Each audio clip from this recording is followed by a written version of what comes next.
ఏమండి బాబు గారు, మీరు ఎక్కడి నుంచి వచ్చారండి? ఎన్టీఆర్ గారు అల్లుడుగానే కదా వచ్చారు.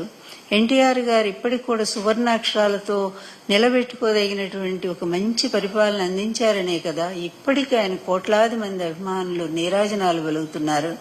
మరి మీరు పోతే మిమ్మల్ని ఎవరన్నా అనుకునే వాళ్ళు ఉన్నారండి?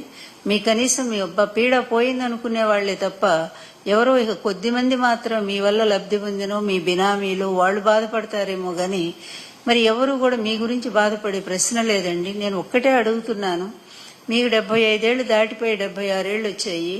మరి అదేవిధంగా మీ ఆరోగ్యం కూడా ఏం బాగాలేదు. ఇది మీకు లాస్ట్ అధికారం అండి.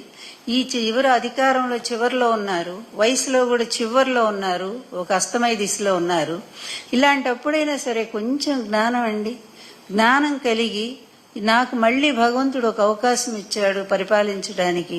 ఈ ప్రజల్ని ఇప్పుడైనా సరే నేను మంచిగా చూసి, ఇన్నాళ్లు ఎదవ పనులన్నీ చేశాను, ఎన్నో అరాచకాలు చేశాను, ఎన్నో అవినీతి పనులు చేశాను, సొంత మామనే చావుకు దగ్గరగా తీసుకెళ్లాను, సొంత అత్తను రోడ్డు మీద పడేశాను, ఎప్పుడు అక్రమాలతో అన్యాయాలతో అవకాశవాద కూటములతో అందరితో ఇష్టం వచ్చినట్టు అక్కడ ఒక పాలసీ లేదు, ఒక విలువ లేదు, ఒక నీతి లేదు, ఒక న్యాయం లేదు. అలా ఇష్టం వచ్చినట్టుగా అందరితో కూడా మరి కూటమి కట్టాను. నేను వాళ్ళని తిడతాను, మళ్ళీ వాళ్ళతోనే చేతులు కలుపుతాను.